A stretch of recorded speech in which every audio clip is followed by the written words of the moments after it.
各位老友，今日要講嘅嘢可能會令唔少人聽完心入面唔舒服，但係呢啲說話遲講不如早講，早講好過唔講。人過60，命理上叫做花甲60年一個甲子循環，剛自肯完一圈，翻到原點。呢個翻字好有講究，唔係叫你從頭嚟過，而係提醒你人生嘅上半場已經落幕，下半場嘅玩法完全唔同。好多人辛辛苦苦捱到退休，手頭有啲積蓄，時間又自由，第一件事就係計劃去旅遊，環遊世界，彌補年輕時候嘅遺憾。呢種心情完全可以理解，但係我要好認真咁講，人過60，千祈咪再到處旅遊。有3種因果，你真係承受唔起，唔係話唔俾你出門，而係時位唔同，因果唔同，後果完全唔一樣。聽我慢慢拆解俾你聽。從命理學嘅角度睇，60歲係一個極之重要嘅轉折點。古人用根配之，60年行完一個大循環，所以叫做一甲子。呢個循環嘅意思係你前半生積落嘅福氣、德行、善業，到咗60歲基本上已經定型。你後半生嘅運勢、健康、家庭、子孫嘅吉凶，好大程度取決於你60歲之後點樣處理呢啲積累，處理得好，晚年安穩太平，福氣運長；處理得差，一世嘅積累可以喺幾年之間消耗殆盡，到時再個接踵而來，你想挽回都嚟唔切。古人講62耳順，耳順唔係話你聽過好，而係你應該聽得入道理，順應天命，知道邊啲嘢該做，邊啲嘢唔該做。點解偏偏係60歲呢個節點咁重要？因為喺命理學入面，60年行完一個完整嘅甲子循環，代表你嘅先天命格同後天運勢已經完成咗第一個大周期嘅交接。你前半生所有嘅善惡因果，到咗呢個時候都會開始清算同結轉。你積咗幾多福，呢個時候福氣就喺度等你。你做咗幾多業，呢個時候業報亦都會慢慢浮現。所以60歲唔係結束，而係一個新嘅因果起點。你點樣對待呢個起點，直接決定你後半生嘅命運走向。60歲之前，你係向外求事業、求財富、求名聲、求子女成才。60歲之後，你必須轉為向內受福、受家、受分寸、受因果。向外越跑，內越空虛；向內越守，外越安穩。呢個嘅天道，亦都係因果定律。第一種因果講嘅係福氣有限，消耗唔起。好多人一聽到福氣2個字，覺得好抽象、好虛無，覺得睇唔到、摸唔到，有乜好講？其實喺命理風水入面，福氣係一個好實在嘅概念。每個人出世嗰陣，八字命盤入面就已經寫住你一生嘅福分厚薄。有啲人天生福厚，有啲人天生福薄，但無論厚定薄，福氣都唔係無限嘅。你年輕嗰陣努力工作，善待他人，勤勞持家，積德行善，呢啲都係喺積福，好似喺銀行入面一筆一筆咁儲錢。到咗60歲，呢個福氣銀行嘅餘額基本上已經係你一生嘅定數。你唔再係賺錢嘅階段，而係要慳住使嘅階段。你越吞住用，福氣越長久；你越急住花，福氣越快乾。偏偏好多人退休之後，第一件事就係瘋狂旅遊、國禮遊、出境遊、郵輪遊、探險遊，一年去幾次，一次10幾日，相片影得靚靚，社交媒體發得好精彩，朋友個個都讚你識享受。但係從命理嘅角度嚟睇，你每出去一次就係喺你嘅福氣銀行入面攞錢出嚟，使你行得越遠，使得越多，你玩得越多，福報越薄。點解會咁？因為旅遊呢件事對年輕人嚟講係增值見識、開泛眼界，係一種入，係喺度積累人生嘅厚度，但對60歲以上嘅人嚟講，本質上係喺度消耗精氣神。你諗下，長途旅行有近飛機、近高鐵、近景點，排隊走地鋪，搬行李換酒店，食唔好瞓穩。年輕人折騰一日，瞓一覺就恢復。60歲嘅人折騰一次，可能要半個月先至換得翻嚟。你以為係享受，其實係透支；你以為係快樂，其實係耗損。身體嘅透支肉眼睇得到，但腹部嘅耗損你係睇唔到嘅。再者，旅遊嘅時候，你嘅心一直向外奔馳，新奇嘅風景、陌生嘅環境、複雜嘅人際關係，你嘅心神俾外界牽住走，收唔翻嚟。心往外跑就收唔翻嚟，心一散神就散，神一散福就散。人到晚年最寶貴嘅就係心神安寧，心定如鏡，你心都定唔住，天天往外飄福報，點守得住？易經入面嘅退卦講得好清楚，象傳話君子以慎言語，節飲食。呢個節字係重點。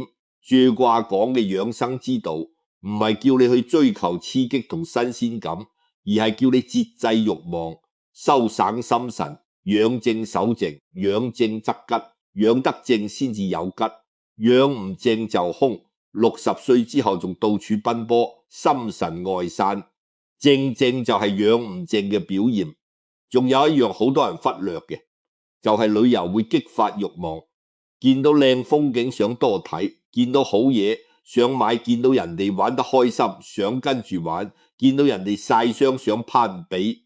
慾望一出嚟，貪念就跟住嚟，貪念一嚟，煩惱就跟住你，煩惱一嚟，福氣就走。人到60本該親，心寡欲，少欲知足，你反而慾望越嚟越多。呢個唔係自揾苦嚟食咩？中國玄學入面有一個講法叫做氣數，每個人一生嘅氣數係有定數嘅。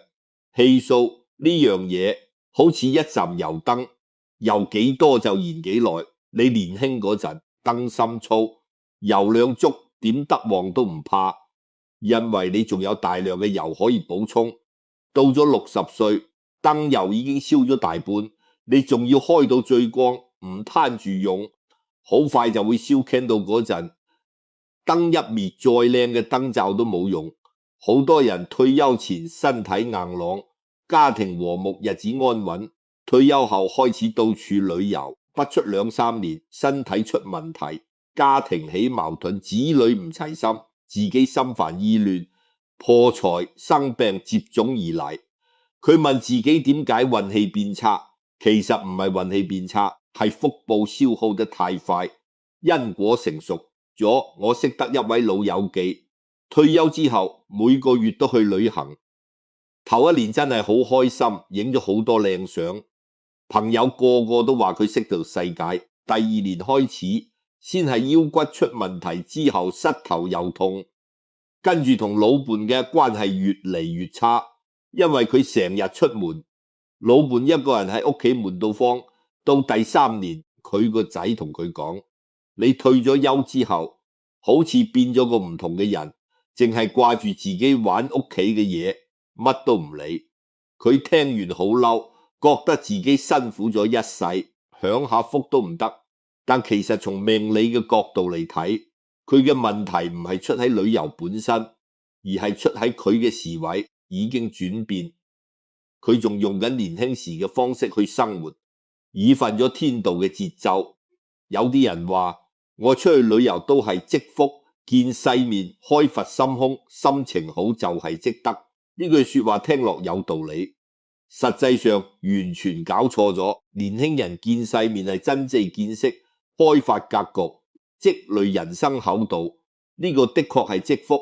但老年人到處亂跑，貪圖新鮮，追逐熱鬧，攀比虛榮，呢個係心浮氣躁，心神外馳，慾望泛濫，係損福。一個人到咗60歲，仲好似後生仔女咁追逐新鮮感，追求刺激，中意熱鬧，中意晒朋友圈，呢個就係心性未成熟，福報淺薄，唔識收。真正有福嘅老人家都係內心平靜，知足常樂，唔中意張揚，唔愛熱鬧，守得住寂寞，耐得住平淡。更加要留意嘅係，旅遊呢件事睇落簡單，實質暗藏好多睇唔到嘅損耗。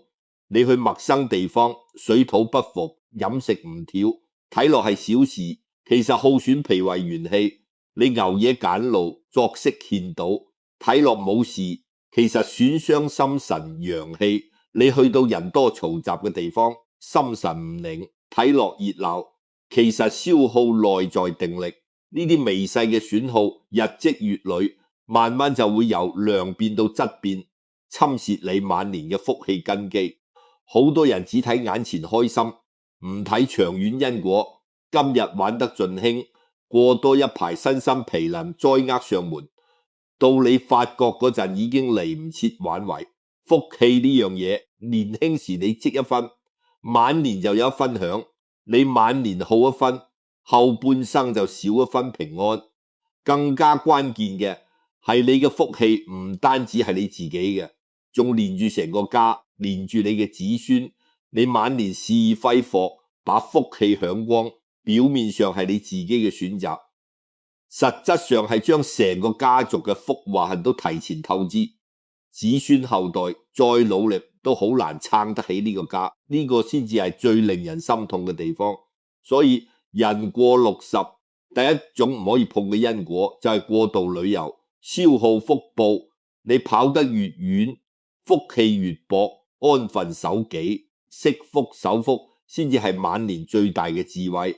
第二種因果講嘅係晚年宜靜唔宜動，時位已經轉變。中國嘅陰陽學問入面有一個好核心嘅觀念，就係萬物都有其時，動靜收放各有其位。人嘅一生同天地嘅四季一樣，少年如春而養，青年如夏而凍，中年如秋而收，晚年如冬而靜。絕對不是叫你坐其足，鬆其時足，節而其時則鬆，安其位則福，悦其位則足。你冬天偏要動就係逆天而行，晚年偏要折騰就係自取其可。呢個道理唔係封建迷信，而係又係自然規律。你睇大自然入面，冬天嘅水係凝結嘅，河流緊緩，萬物閉藏，陽氣內漸強，陰氣漸盛，一切都要靜，要藏，要守，要收。從五行養生嘅角度嚟睇，人到晚年飲氣漸衰，飲熟水主藏，最忌嘅就係過度耗散。你四處奔走，勞心勞力，就喺度耗散展氣，加速衰老。中醫同命理學喺呢點上面係相通嘅，都講究順應天時。冬天就要收藏，晚年就要靜養。你晚年偏偏反過嚟，成日四處跑動，心浮氣躁，就係違背大自然嘅節奏。易經64卦入面有一個艮卦，艮即係山，兩座山重疊，講嘅就係子嘅智慧。中傳講得好清楚，時止則止，時行則行，動靜不失其時，其道光明。意思係該停嘅時候就要停，該行嘅時候先至行，動同靜都唔好錯過佢嘅時機，咁先至係光明正大之道。60歲嘅人正正就係時止則止嘅階段。象傳又講，君子以思不出其位，意思係做人要安守本分，唔好諗出自己嘅位置之外嘅嘢。你60歲嘅位係守，係靜，係收，你偏偏要動，要跑，要放，就係思出其位，就係違背天道。好多人退休之後覺得自己仲好年輕，身體仲硬朗，精力仲充沛，就拼命動，拼命跑，拼命玩，爬山涉水，長途旅行，熬夜近路，冒險遊玩，熱鬧包喺邊度都去。但晚年好動唔係活力，係心性唔穩，唔係健康，係招災惹禍，唔係道眼，係唔識分寸。人到晚年，心性本身就容易唔穩定，情緒容易波動，思慮容易雜亂，定力容易唔足。年輕嗰陣心定神足氣旺，經得起折騰。60歲之後心氣漸衰，精力漸減，定力漸弱，神思漸散，你再到處奔波，好容易引發幾個嚴重後果。首先係心性大亂，陌生環境，旅途勞累，天氣變化，交通擁堵，同伴矛盾，呢啲嘢都會令你心煩氣躁、焦慮失眠。風水學入面有一個講法，心亂則氣亂，氣亂則運亂。一個人嘅運勢同佢嘅心境係直接掛鈎嘅。你心亂嘅時候，你嘅磁場就亂，你身邊嘅事情就跟住亂。心一亂，萬事不順，氣一唔順，百病水生，情緒一失控，災禍就唔遠。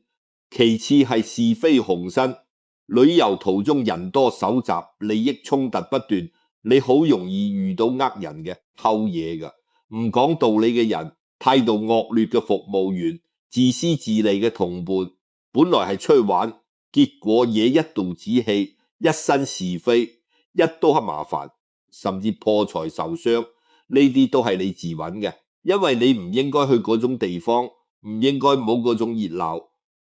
第三係意外頻生，長途旅行，陌生環境，路況唔熟，水土不服，體力不支，反應變慢，判斷力下降，呢啲都係意外嘅溫床。跌倒、碰傷、中暑、着涼、迷路，風險比喺屋企高出好多倍。你喺屋企安安靜靜平平安，你一出去亂跑，風險就跟住你，災煞就等住你。有人話我出去旅遊好小心，好注意，好自律，唔會有事。我同你講，小心冇用，注意冇用，自律亦都冇用。時位到咗，因果到咗，該嚟嘅點避都避唔開。你年輕嗰陣再唔小心都唔容易出事，晚年嗰陣再小心都容易出事。唔係你唔小心，係你嘅時到咗，你嘅位變咗，你嘅承受力弱咗。呢個就係命理入面講嘅運同時嘅關係。你嘅運已經轉入收藏期，你仲要逆運而行，因果自然會嚟揾你。而且有一樣好多人唔知道嘅，就係老人家嘅心性安唔安穩，直接影響成個屋企嘅風水氣場。風水學講究人旺宅旺，一間屋企嘅氣場唔單止睇方位朝向，仲要睇住喺入面嘅人嘅心境。屋企有一個心性安穩、平和淡定嘅老人家，就等於屋企有一塊鎮宅嘅定海神針，可以壓住浮躁之氣，令一家人都跟住安穩順遂。相反，老人家天天往外跑，心浮氣躁，屋企嘅氣場就會跟住亂，子女做事容易急功近利，家務凌日。呢個就係無形嘅因果影響，環環相扣，逃唔甩。晚年嘅靜唔係唔喐，而係唔妄動、唔亂動、唔躁動。動要動喺本分上，動喺家庭入面，動喺修養上，動喺積德上，而唔係動喺外面嘅熱鬧入面。真正有智慧嘅老人唔怕閒，唔怕靜，唔怕寂寞，唔怕平淡。佢哋知道晚年嘅安靜唔係乏味，係安穩。晚年嘅平淡唔係無聊，係清靜。晚年嘅寂寞唔係孤獨，係從容。喺屋企一杯茶、一本書、一張椅、一片陽光，安安靜靜，唔爭唔搶。呢個就係晚年最好嘅狀態。心唔動則萬事安，心唔亂則福自理，心唔躁則災自遠。所以人過60，第二種唔可以碰嘅因果就係唔背天時。晚年好動，四處奔波，心性大亂，招惹是非。靜落嚟，少出門，守本分，先至係晚年最大嘅平安。第三種因果講嘅係家庭為重，遠遊散根。中國文化入面，家呢個字嘅分量之重，任何一個字都比唔上。家係根，係本，係歸宿，係港灣，係福報嘅源頭，係安寧嘅根基。家在福在，家穩心，安家和萬事興。冇咗家，你再有錢，再有名，再登攤，都係標拍，冇根，冇歸宿，冇根基，冇福氣。風水學入面有個核心概念叫做宅氣，一間屋企嘅宅氣旺唔旺，唔單止睇風水格局，仲要睇屋企入面嘅人氣旺唔旺。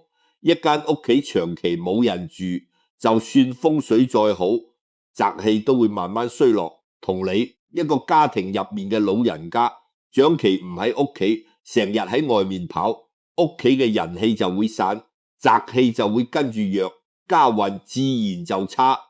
喺傳統風水學入面，老人家係一間屋企土氣嘅象徵，五行入面土居中央，係穩定同凝聚嘅力量。一個家庭入面有老人家坐鎮，家宅嘅土氣就足，凝聚力就強，一家人嘅運勢都會穩。老人家長期唔喺屋企，土氣就散，家宅嘅根基就會慢慢動搖。所以好多風水師傅都講，一間屋企最好嘅風水唔係方位格局幾好，而係屋企入面有冇一個心定氣穩嘅老人家。人到60，人生最重要嘅責任已經由向外打拼轉為向內守家。你年輕嗰陣為咗家庭，為咗子女，為咗生活唔得唔外出奔波，辛苦打拼，遠離家鄉，呢個係責任，係擔當，係無奈，亦都係積福。到咗晚年，子女都已經長大成人，成家立業，自立門戶。你半街返歸家庭，守住陪伴子女，睇住孫輩，千顧家庭根基，維護家庭和睦，傳承家風福報，呢個先至係晚年最重要嘅使命，最大嘅責任，最深嘅福氣。但偏偏好多人退休之後，將家鋪喺一邊，將伴侶晾喺屋企，將子女丟喺腦後，將孫輩置之不顧，一心只想出去旅遊，出去度攤，出去享受，一年到頭喺屋企住唔到幾日，大部分時間都喺外面跑，睇落好自由，好獨立，好到攤，實際上係本末倒置，忘本棄根。你往外跑一次，同屋企人嘅感情就淡一分。你跑得越遠，家就越疏遠；你跑得越耐，家人就越陌生。對伴侶嚟講，你哋年輕嗰陣兩個人一齊打拼，一齊食苦，一齊養家，一齊養大仔女，感情深厚，相依為命。到咗晚年，本該互相陪伴，互相照顧，互相扶持，安度晚年。你卻天天往外跑，將老伴一個人丟喺屋企，孤單寂寞，冇人陪伴，冇人傾偈，冇人照顧。時間耐咗，感情變淡，隔傾加深，爭吵不斷，甚至分居冷戰。你以為你係享受生活，其實係喺度親手毀掉晚年最重要嘅依靠。對子女嚟講，佢哋細個嗰陣，你為咗養家，可能陪伴唔多，但子女都能理解，因為你係為咗家庭，為咗佢哋。到咗晚年，子女都希望父母平安健康，喺屋企安穩，偶爾團聚，共享天倫。結果你退休後只顧自己，到處旅遊，到處特攤，好少返屋企，好少關心子女，好少幫忙睇孫。子女嘴上唔講，心入面一定寒心失望。佢哋會覺得你自私自利，只顧自己，唔顧家庭，親情一疏遠，福報就薄，子女意願災禍就嚟。我認識一個老人家，退休之後邊度都冇去，就安安靜靜守喺屋企，每日朝早去街市買餸，返嚟煮飯俾老伴食，下晝喺公園行下，同老友記飲茶傾偈，夜晚同子女打電話問候幾句。佢嘅生活好平淡，冇乜嘢好晒嘅，但佢嘅家庭和和睦睦，子女孝順，孫仔聽話，老伴身體健康，佢自己亦都精神飽滿。佢話：我一世人最大嘅福氣，唔係去過幾多個地方，而係屋企有一擔燈等住我，有一碗熱飯等住我。呢種人先至係真正有福嘅人。仲有一樣好重要嘅，就係家風傳承。中國人講究父母係子女嘅榜樣，子女係父母嘅鏡子。你晚年安分守己，勤懇持家，知足常樂，子女自然會跟住學，家風自然端正。家庭自然和睦，子孫自然有福。但你晚年自私自利，貪圖享受，到處亂跑，揮霍無度，攀比虛榮，子女睇喺眼入面，記喺心入面，自然會有樣學樣，自私自利，貪圖享受，唔顧家庭，唔知感恩，家風一壞，家道必衰，傳承一斷，根基必毀。呢個係最嚴重、影響最深遠嘅因果，唔單止影響你自己，仲會影響你嘅子女孫輩，甚至幾代人。晚年人守家就係守福，愛家就係惜福，顧家就係積福，護家就係保福。你守得住家就守得住福，你護得住家就護得住平安，你愛得咗家人就愛得咗福氣。家庭嘅溫暖唔係靠金錢，唔係靠物質，而係靠人在心在情在。你天天喺外面，屋企嘅飯冇人一齊食，屋企嘅事冇人一齊傾，親人之間慢慢就生分咗。呢種生分係晚年最大嘅遺憾，亦都係無形嘅因果損失。所以人過60，第三種唔可以碰嘅因果就係遠遊欺家，自私自利，唔顧家庭，守住屋企，守住伴侶，守住子女，守住家風，先至係晚年最深嘅福氣。講到呢度，各位老友記，容我再補充幾點好多人忽略嘅嘢。第一點係口德，人老咗第一件大事就係學閉嘴，唔好到處炫耀自己嘅旅遊經歷，炫耀自己嘅退休金，炫耀子女嘅成就，亦唔好到處抱怨生活，抱怨子女，抱怨老伴，更加唔好參與是非圈子，傳播他人八卦。口係一個家嘅運嘅風水眼，守唔住嘴，福氣就會慢慢流走。你到處旅遊嗰陣，難免會同人攀比，隨口議論是非，唔知唔覺就折咗口德，損咗福報。守好口德，少言少語，多積口福，先至可以令晚年福氣更加雲長。第二點係退位讓賢，唔好因為自己得閒咗就過度插手子女嘅家事。孫輩嘅教育，事事做主，處處操心，兒孫自有兒孫福。你過度操心，唔單止耗損自己心神，仲會打亂子女嘅生活節奏，引發家庭矛盾，反而種落唔好嘅因果。放下執念，管好自己，少管閒事，守住邊界，就係對家人最好嘅守護，亦都係晚年最該有嘅智慧。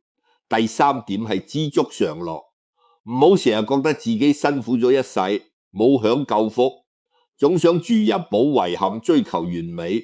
人生本嚟就冇圓滿，有遺憾先至係常態。晚年能夠平安健康，家人和睦，就已經係最大嘅圓滿。唔好為咗追求一時嘅快樂，去做違背天道、消耗福報、傷害家庭嘅事。知足先至係晚年最高級嘅智慧，知足福氣自然嚟。各位老友記，今日將人過60千祈唔好再到處旅遊嘅3種關鍵因果都講清楚咗。第一，福氣有限，消耗唔起；第二，晚年易靜，唔易好動折騰；第三，家庭為重，唔易遠遊棄家。呢3種因果唔係迷信，唔係封建，唔係限制，而係天道人情、自然規律、因果定律，係晚年自保惜福嘅大智慧。人過60，真係唔係唔可以出門，唔係唔可以散心，偶爾喺附近行下，睇睇近處嘅風景，陪陪家人朋友，放鬆一下心情，呢啲都合情合理，亦都無傷大雅。但千祈唔好將旅遊當成晚年嘅主要生活，唔好到處亂跑，長途奔波，頻繁遠遊，恢復福報。人到晚年最好嘅風景唔係喺遠方，而係喺屋企。最好嘅享受唔係旅遊，而係心安。